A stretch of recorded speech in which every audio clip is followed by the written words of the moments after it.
भागवत सेवया भगवती उत्तम श्लोके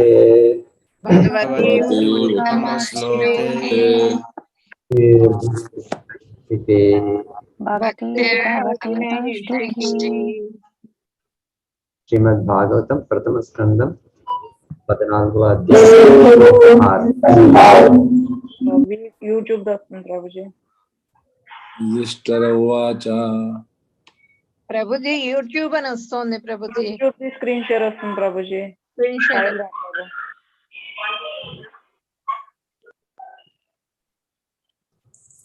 ఇప్పుడు కరెక్ట్. ఓకే ఓకే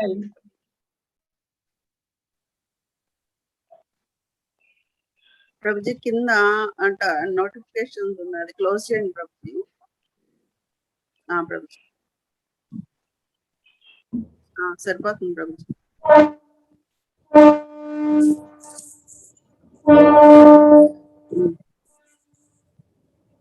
युधिष्ठिर उवाच सम्प्रेषितो द्वारकायां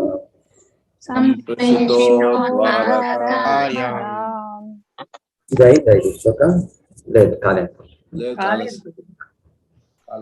దుర్బంధుదిదృక్షయా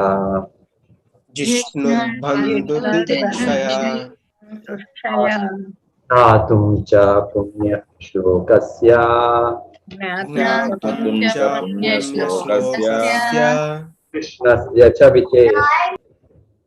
कृष्णस्य च विचेष्टितम् युधिष्ठिरः उवाच पलिकेनु प्रेषितः వెడలియుండెను ద్వారకకు అర్జునుడు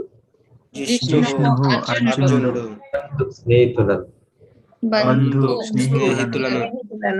క్షయ కలిసి కొనుటకు ఎరుగుటకు కూడా శ్లోకస్య పూర్ణ పురుషోత్తముడు కృష్ణస్య శ్రీకృష్ణ భగవానుని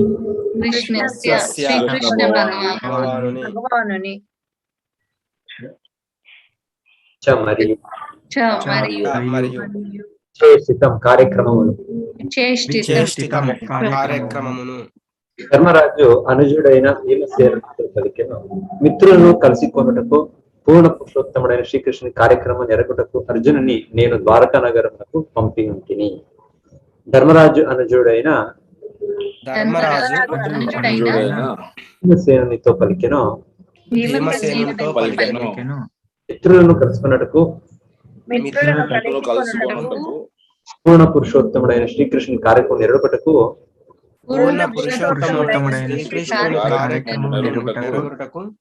నేను ద్వారకా నగరమునకు పంపి ఉంటిని.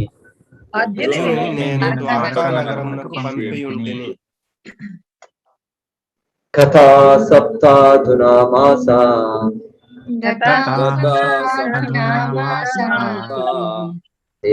తవానుజః ఆదికస్య వాహేతోర్ అహం వేదేదమజ్జసా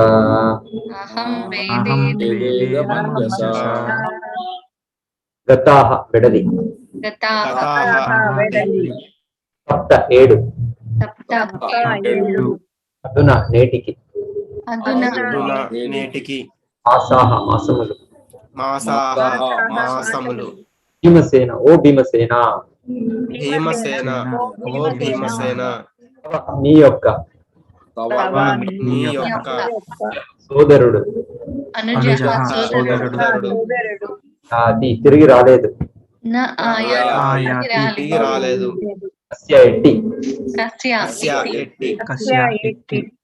లేక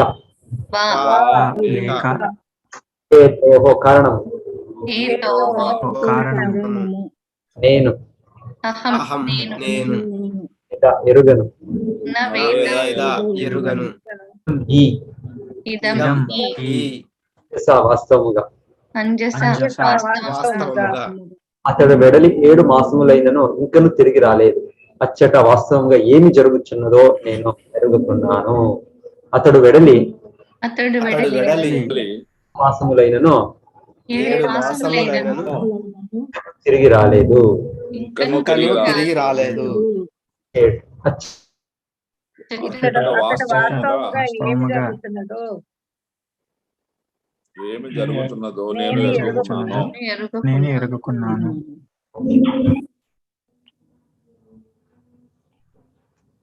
అపి దేవర్షినాదిష్టః అపి దేవర్షినాదిష్టః కాలో అయం ఉపస్థితః ఆత్మనోంగమక్రీడం క్రీడం భగవాన్ ముక్సిసృక్షతి. అపి ఒకవేళ ఒకవేళ దేవర్షి నారదుడు నారదుడు ఇష్టః ఆదేశించినట్లు ఆదేశించినట్లు సహ అట్టి అట్టి కాలము కాలము అయం ఇది ఇది ఉపస్థితః అరుదించినదా ఉపస్థితదా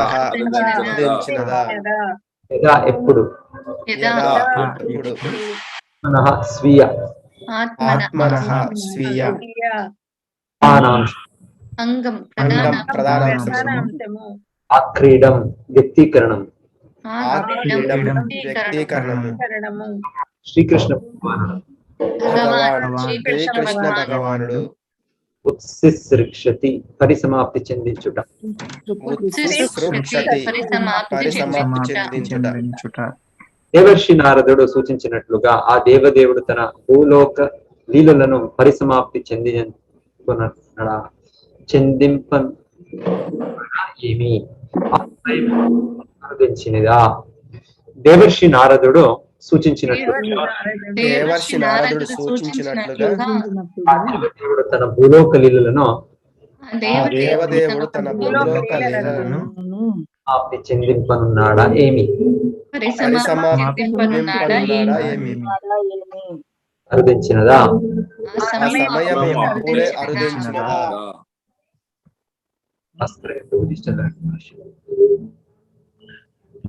భాష్యం పలుమార్లు మనము చర్చించినట్లు దేవదేవుడు శ్రీకృష్ణుడు పలు ప్రధాన విస్తరములను కలిగి ఉంటున్నాడు.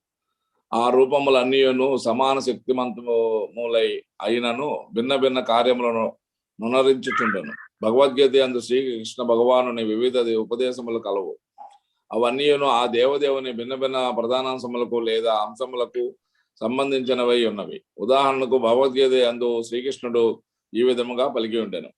ఓ భరతవంశీయుడా, ఎప్పుడెప్పుడు మరియు ఎచ్చడెచ్చడ ధర్మము నశించునో ఆ ధర్మం వృద్ధి నందునో ఆ సమయమున నేను అవతరింతును.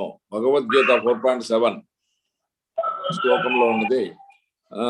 సాధువులైన వారిని రక్షించి దుర్మార్గులను నశింపజేయుటకు ధర్మ నియమములను పునఃస్థాపించుటకు ప్రతి యుగమునందు నేను అవతరించుచుందును. భగవద్గీత 4వ అధ్యాయం 8వ శ్లోకంలో నేను కర్మ నొనరించుట నాపి వేసినచో జనులందరూ తప్పుద్రోవ పట్టగలరు. అవాంఛనీయమైన ప్రజా బాహల్యమునకు నేను కారణుడై తద్వారా సజీవుల శాంతిని నష్టపరిచిన వాడ నగుదును. భగవద్గీత 3వ అధ్యాయం 24వ శ్లోకం. మహనీయుడైన వ్యక్తి ఎట్టి కార్యమును వనరించినో దానిని సామాన్య జనులు అనుసరించరు. ఆదర్శప్రాయ కర్మము ద్వారా దేనిని అతడు ప్రమాణంగా నిర్ణయించునో దానిని లోకమంతయు అనుసరించును. భగవద్గీత 3వ అధ్యాయం 21వ శ్లోకం. శ్రీకృష్ణ భగవానుడు పలికిన ఈ వాక్యములన్నీను ఆ దేవదేవుని ప్రధాన అంశములైన సంకర్షణుడు, వాసుదేవుడు, ప్రద్యుమ్నుడు, అనిరుద్ధుడు, నారాయణుడు వంటి వివిధ రూపములకు సంబంధించినవై ఉన్నవి. ఇవన్నీను వివిధ దివ్య విస్తరములలో స్వయముగా దేవదేవుడే అయినను శ్రీకృష్ణుని అతడు వేరొక ఆధ్యాత్మిక పరిధిలో వివిధ తరగతుల భక్తులతో వ్యవహరించుచుండను. అయినప్పటికీ దేవదేవుడైన శ్రీకృష్ణునిగా బ్రహ్మదేవుని 24 గంటల 8,000,064 సూర్య మాన సంవత్సరములు వ్యవధిలో ప్రతి విశ్వమునందును అవతరించే దివ్యమైన లీలను నియమానుసారము చేరియుండును.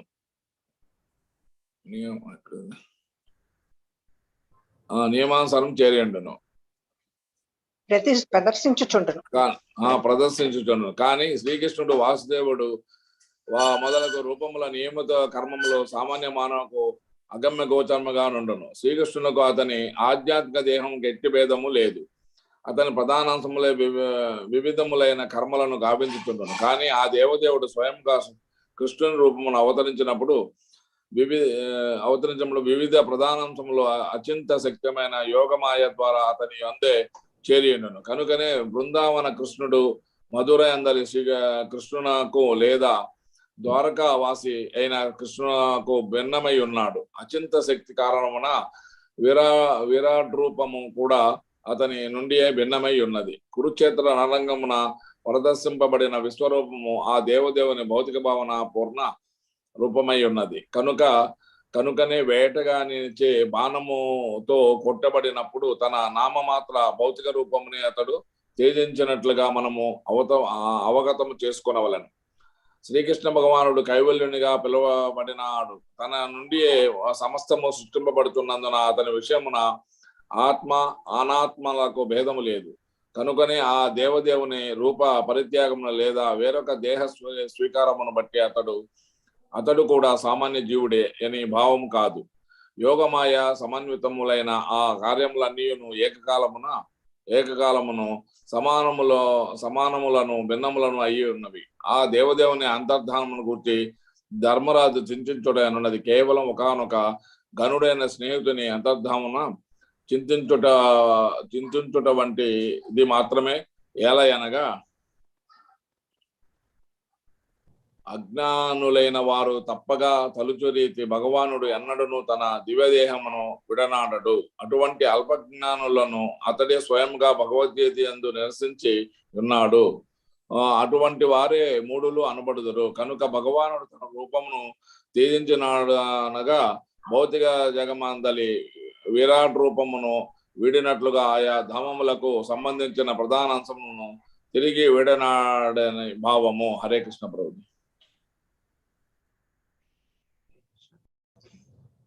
యస్మాన్నః సంపదో రాజ్యం యస్మాన్నః సంపదో రాజ్యం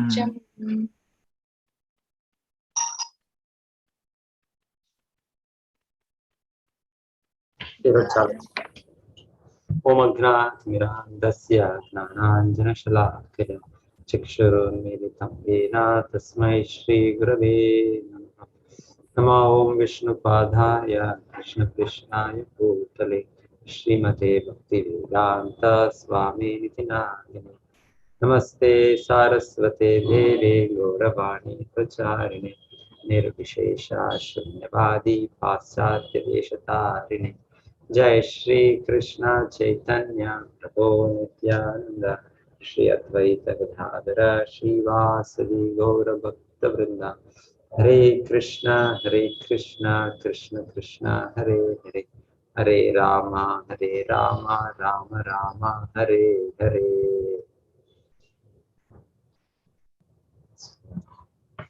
ఇప్పుడు యుధిష్ఠిర మహారాజు భగవంతుడ ఇది అంత లీలలో ఒక అంతర్ధాన లీల. సో ఇది అయిండాలి అని వాళ్ళు ప్రశంసిస్తున్నారు. వాళ్ళు సో దాని గురించి ఆచార్య ప్రభుపాద చెప్తుండేది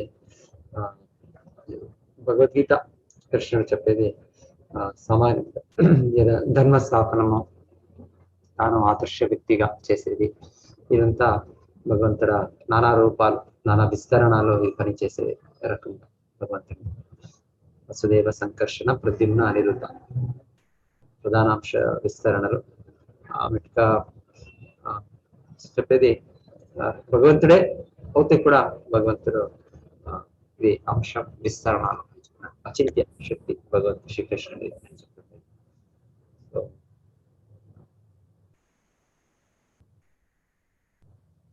పలుమార్లు మనము చర్చించినట్లు దేవదేవుడు శ్రీకృష్ణుడు పలు ప్రధాన విస్తరణలు కలిగి ఉన్నారు. వీరు ఆరోపములన్నీ సమాన శక్తివంతంలో అయినను భిన్న భిన్న కార్యములను మరించుచున్నారు. ఎస్, ఒక అవతారం ఒక్కొక్కటిగా భిన్న భిన్న కార్యములు అని చెప్పినట్లు ఇక్కడ ధర్మస్థాపన కార్యాలు ఇది చేసేది భగవంతుడ వాసుదేవ రూపం అని చెప్తారు. వాసుదేవ సంకర్షణ ఈ రూపాలను చెప్పేది. సో దానికోసం మూల రూపం శ్రీకృష్ణుడు కేవలం తన భక్తులతో ప్రేమయ లీలని భగవంతుడు వ్యక్తం చేసేదంటే. సో దానికోసం అది డిఫరెంట్ చెప్తున్నారు. ఇప్పుడు ఈ ధర్మస్థాపనంకి భగవంతుడు ఎప్పుడప్పుడు వస్తుంటారు. యదా యదా హి ధర్మస్య గ్లానిర్భవతి భారత అభ్యుత్థానం ధర్మస్య తదాత్మానం సృజామ్యహం. కృష్ణ చెప్పినట్లు ఇది ప్రతి ఒక్క యుగంలోనూ కూడా వస్తాను. ఎప్పుడెప్పుడు ఇది పతనం అవుతుంది ఈ ధర్మ కార్యాలు నేను వస్తానని చెప్పి వచ్చినప్పుడు నేను భక్తుల్ని రక్షించి దుష్టుల్ని శిక్షించేది అని భగవంతుడు ప్రతి యుగము నేను స్థాపిస్తాను అవతారం.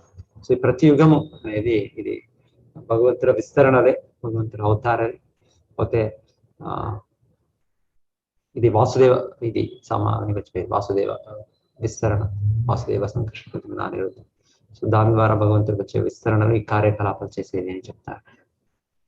సో ఇది కూడా ఇక్కడ చెప్పారు. ఇక్కడ ఇది ఆశ్చర్య శ్రేష్ఠ సత్తదేవేతరోజన సయత్ ప్రమాణం కృతే లోకస్థాద్ అనువర్తతే.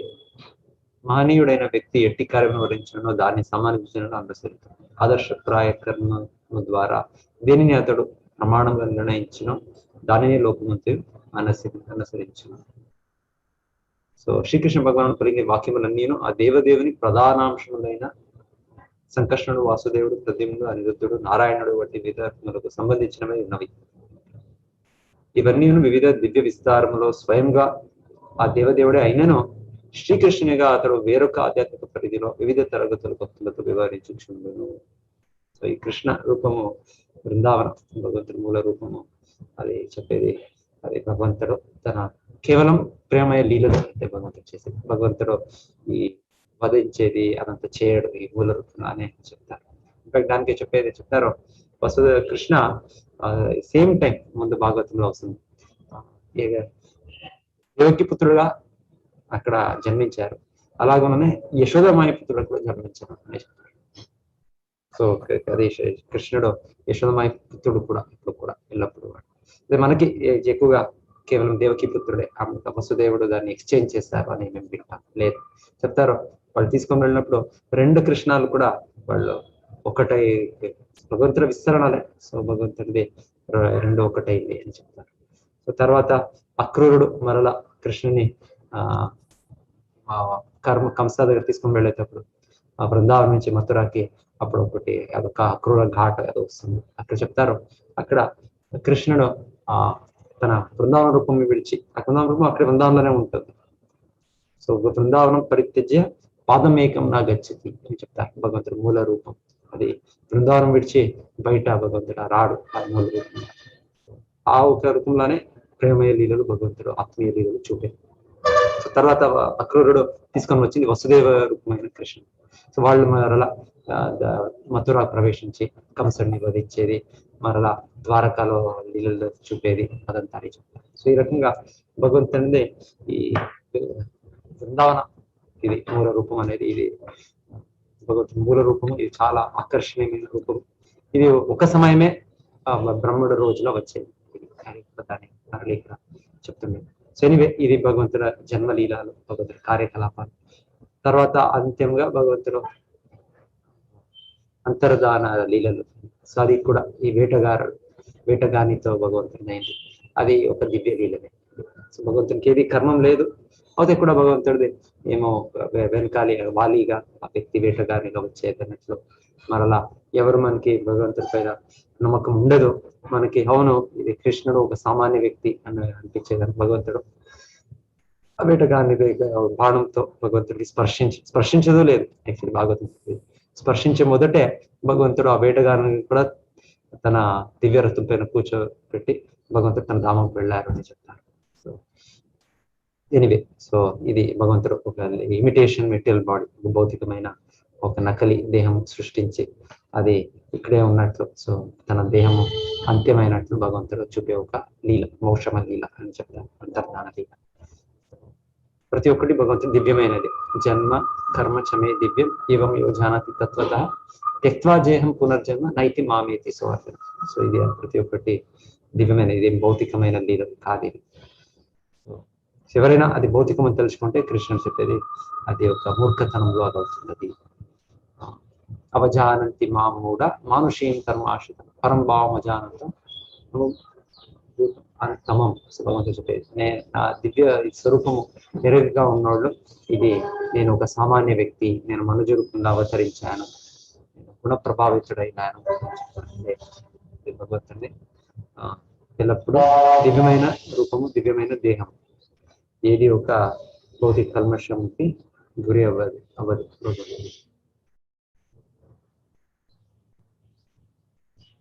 ఆ దేవదేవుని అంతర్ధానం గురించి ధర్మరాజు చింతించుట అన్నది కేవలం ఒకనొక ఘనుడైన స్నేహితుని అంతర్ధానం చింతించుట వంటిది మాత్రమే. ఎలాగనగా అజ్ఞానులైన వారు తప్పుగా తలచే రీతి భగవానుడు ఎన్నడూ తన దివ్య దేహమును విడనాడడు. అటువంటి అల్పజ్ఞులను అతడే స్వయంగా భగవద్గీత నిరసించి ఉన్నాడు. అటువంటి వారే మూడులు అనబడుదరు. కనుక భగవాన్ తన రూపమును త్యజించినగా భౌతిక జగముందలి విరాట్ రూపమును వీడినట్లుగా ఆయా దాములకు సంబంధించిన ప్రధానాంశం తిరిగి వీడి నాడిని భావము. భగవంతుడు ఎల్లప్పుడూ ఉన్నారు, మనకి కనిపించాడు. భగవంతుడు అవ్యక్త రూపంగా భగవంతుడు ఎప్పుడు ఉన్నారు, పరమాత్మ స్వరూపంలో భగవంతుడు ఉన్నారు. ఈ దివ్య రూపాలు కూడా భగవంతుడు డిఫరెంట్ దివ్యధామంలో వాళ్ళ లీలలో వ్యక్తం అవుతుంటుంది. వసుదేవ సంకర్షణ ప్రత్యుమ్న అన్ని రూపాలు భగవంతుడి. అది కృష్ణ రూపంలో వచ్చినప్పుడు అందరూ కూడా మిక్స్ అవుతుంది, అన్ని రూపాలు అని జాయిన్ అవుతారు అని చెప్తారు.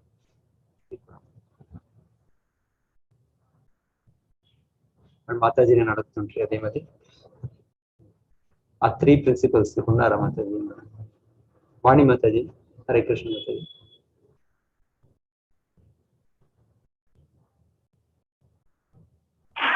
లేరేమో ప్రభుజీ. హరే కృష్ణ వాణి మాతాజీ. సరే, అదే వర్ణాశ్రమ ప్రిన్సిపల్స్ ఈ రోజు హరే కృష్ణ కృష్ణ చెప్పింది ఇది కూడా మీరు చెప్పొచ్చు. వర్ణాశ్రమ ప్రిన్సిపల్స్ అంటే భగవంతుడు చెప్తుండేది ఒక శ్రేష్ఠ వ్యక్తి ఎలా ఆచరించాలి అని. సో వర్ణాశ్రమ పద్ధతిగా ఒక సన్యాసి, ఒక నాయకుడు, ఒక బ్రాహ్మణ సో వ్యవహరించాలి అని భగవంతుడు చెప్తుండేది. ఇది వర్ణాశ్రమ, ఇది ఒక తత్వం అని చెప్పవచ్చు. ఒక నాయకుడైన వాడు ఎలా ఆచరించాలి అనేది భగవంతుడు చెప్తున్నట్లు. లేకుంటే కర్మయోగం దాంట్లో కర్మ ఫలంని భగవంతునికి ఇవ్వాలి అని, కర్మఫలం అది ఒక తత్వం. గృహస్థ ధర్మంలో పాలించాలి అని చెప్పొచ్చు మనం. అది ఇంకా సో ఇంద్ర నిగ్రహం అది ప్రతి ఒక్కరు పాలించాలి. అది కూడా 2-3 అధ్యాయంలో ఆ విషయాలు భగవంతుడు చెప్పేది. కామయేష క్రోధయేష రజోగుణ సముద్భవ. సో ఈ రజోగుణ ప్రభావంతో వస్తుంది ఇవంతా. సో దానికోసం దీన్ని నియమించాలి, మొదటి నుంచినే నియమించాలి దీన్ని భగవంతుడు చెప్పేది. ఆమెట్గా ముఖ్య ఉద్దేశం వర్ణాశ్రమ ధర్మం అంటే భగవంతుని సంతృప్తి చేసేది. సో భగవంతుడు నూతి వలన ఎగ్జాంపుల్ చెప్పినప్పుడు వేదాల విషయాలు ఎరగిన భక్తి కార్యాలు చేసే ద్వారా అన్ని పరిపూర్ణతం అవుతుంది, అన్ని చేసినట్లే అని చెప్పేది. సో వర్ణాశ్రమ విధానంలో ఈ వేద జ్ఞానం అవగాహన చేసుకుని భక్తి కార్యాలు నేరంగా చేసేది భగవంతుడు దాన్ని కూడా చెప్పేది ఆ ప్రిన్సిపల్స్. సో ఇవన్నీ కూడా మీరు చెప్పొచ్చు, ఇది ఎలా మనం అభ్యసించవచ్చు అని దాన్ని చెప్పొచ్చు. ఇది సంకీర్తన యజ్ఞం కూడా వనప్రస్థ దాని కిందకి వస్తే ప్రభుజీ, అది అందరికి కామన్ ఉంటది కదా కాదా? అది కూడా యజ్ఞ ఆచరణ భగవంతుడు చెప్పింది. యజ్ఞ విధానం అది ఒక తత్వం. అది ఇప్పుడు ఎలా అనుసరించాలి? అది సంకీర్తన మార్గంలో అనుసరించాలి. ఇప్పుడు సన్యాసాశ్రమము, గృహస్థాశ్రమము వాటిని కూడా కనెక్ట్ చేయాలి కదా ప్రభుజీ వీటికి.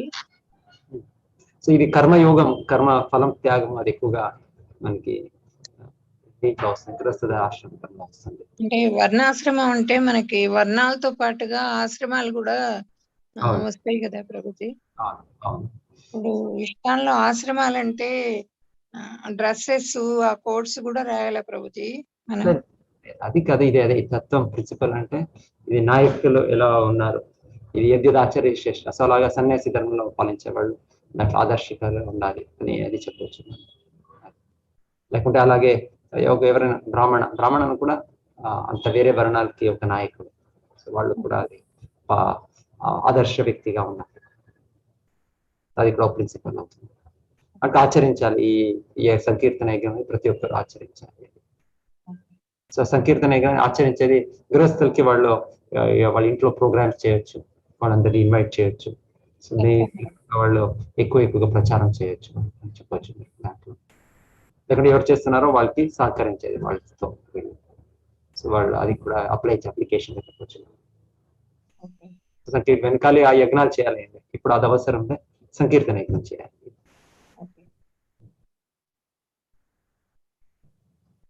ఇప్పుడు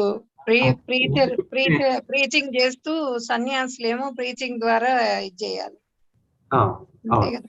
అవును. ముందుకి అంటే ఒక ఇది అర్జునుడికి వీళ్ళు బ్రాహ్మణ కిందికి వస్తారు సన్యాసులు. బ్రాహ్మణ కదా, బ్రాహ్మణులు క్షత్రియ వైశ్యూద్ర ఇది మన వర్ణాలకి గురు అని అంటే కనెక్షన్ బ్రాహ్మణ కిందికి వస్తారు. అందరికీ తేడానే సన్యాసి అంటే, అందరికి ఇక్కడ గురువుగా వాళ్ళు అన్ని అన్ని ఆశ్రమాలకి గురువు అని అందరికీ వాళ్ళు. అండ్ ఈ వర్ణాశ్రమ దీంట్లో ఉన్న వాళ్ళు ప్రభుజీ అంటే గృహ మేధలుగా ఉండకూడదు కదా? బ్రహ్మచర్యం ప్రభుజీ, బ్రహ్మచారి ఎలా తోడ్పడతాడు ఇష్కాన్ దీనికి? వేదాధ్యయనం, గురు ఆశ్రయం, వేదాధ్యయనం, గురు ఆశ్రయం. ఓకే, 2-3 అధ్యాయంలో దాని గురించి ఏం చెప్పారు. ఆ ఇంద్రియాలు నిగ్రహించాలి. సో అది మొదటనే వాళ్ళకి అభ్యాసం జరుగుతుంది. బ్రహ్మచర్య జీవనంలో అది స్టార్ట్ అవుతుంది. అప్పుడే కృష్ణుడు కామ క్రోధ ఇదంతా ఈ ఇంద్రియాలు నియమించాలి అని చెప్పేటప్పుడు ఇది మొదటి నుంచినే ప్రారంభం. బ్రహ్మచారి అంటేనే తపస్య జీవనం.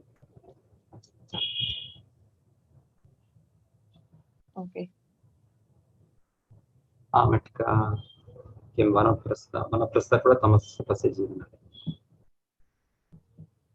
డిఫరెంట్ ప్రిన్సిపల్స్ 2-3 అధ్యాయంలో భగవంతుడు అన్ని సారాంశంగా చెప్పారు.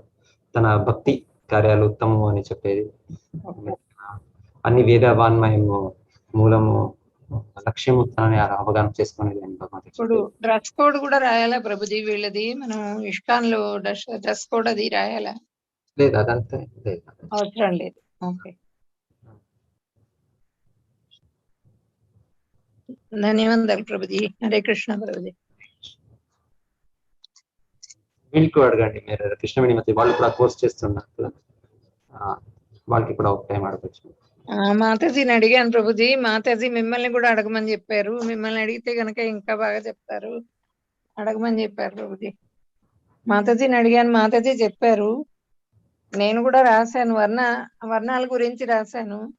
ఈ బ్రహ్మచర్యం, గృహస్థు, ఈ ఆశ్రమాల గురించే కొంచెం నాకు ఇష్టాల్లో ఎట్లా కనెక్ట్ చేయాలి, ఎలా వాళ్ళది ప్రెసెంట్ ఫ్యూచరు వాళ్ళది ఏ విధంగా ఇష్టానికి యూజ్ అవుతుంది, ఎట్లా వాళ్ళు హెల్ప్ అంటే సేవ చేయగలుగుతారు అన్నది కొంచెం డౌట్ వచ్చింది ప్రభుజీ.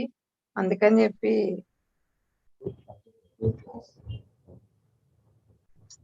ఓకే మాతాజీ, నేను లీవ్ అవుతాను.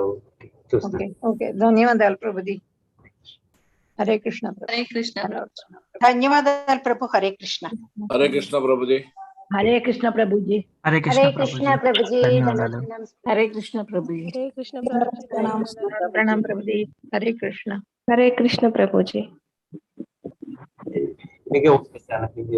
విజయ భాస్కర్ ప్రభుజీ. మాతాజీ. హరే కృష్ణ ప్రభుజీ. ప్రభుజీ, కృష్ణవేణి మాతాజీ రాకపోయినా కూడా మేము జాయిన్ అయ్యి మేము కంటిన్యూ చేస్తాం. లైవ్ చేశారు ప్రభుజీ.